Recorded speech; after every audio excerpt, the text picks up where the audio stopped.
Hi, my name is Erin McCandless, and I'm a scholar practitioner in the area of peace building and development. Um, I'm looking forward to talking to you about peace and conflict impact assessment and to engaging in this project with all of you.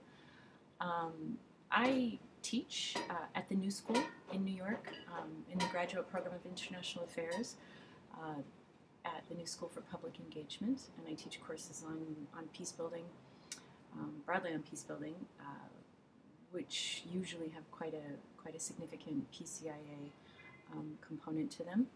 I also produce a journal of Peace Building and Development with colleagues, where we engage a lot of PCIA-related issues.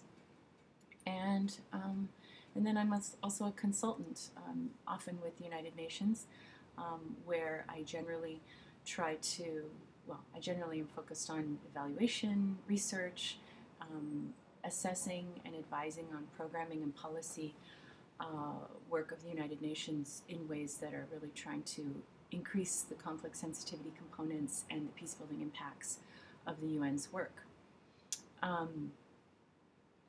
So I think that my PCIA-related experience pretty much started in Zimbabwe, where I did my PhD research on social movements and their strategies and impacts on peace and conflict dynamics at the national level. This was from 2000 to 2004, and it resulted in a book which all of you can please buy, called Polarization and Transformation in Zimbabwe. And I looked at two main social movements, land occupation movement and a constitutional movement. And I looked at their strategies, their major strategic actions, the social process outcomes of their actions, and the impacts on peace and conflict dynamics within the country. After I was in Zimbabwe for 4 years, and after that I went to Liberia, where I worked with the UN mission in Liberia, UNMIL. And for part of that time, I was an advisor to the Deputy Special Representative to the Secretary General, the DSRSG, on peace building and recovery. I was his policy advisor. And in that role, I worked with the government, with the Liberian government, as well as the UN, to try to bring a conflict and peace building lens to the work that we were doing. So this involved trying to facilitate a wide awareness and identification of drivers of conflict and peace within the country, and to try to build a consensus around that. And then we worked to try to infuse an awareness of conflict and peace building issues into the policy frameworks within the country, both on the UN side in what's called the UNDAF, United Nations Development Assistance Framework, and then within the government's interim PRSP at the time. Probably the biggest piece of work I've done lately has been with the United Nations Peace Building Support Office and Peace Building Fund. And I worked with them fairly recently to help them think about the relationship of sectoral programming and peace building. So what were the kind of peace building outcomes and impacts resulting from sectoral work, and how could they be more explicit and more intentional to have better results? So I developed a methodology with partners there, with various UN agencies, to look at DDR, SSR, and social services.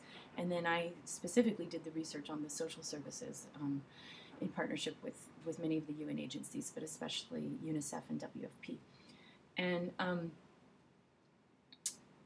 in terms of social services, there was really, this is kind of a new area, really trying to understand the peace building impacts. And so we thought that the most important thing to do first was to really map and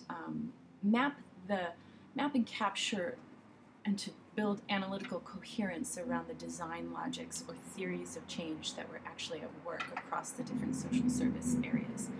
So that's what we did, and it was actually very exciting. And we did identify very, common efforts across health and education and water and sanitation, as well as public administration. So different types of design logics that were being employed to bring specific kinds of peace-building results.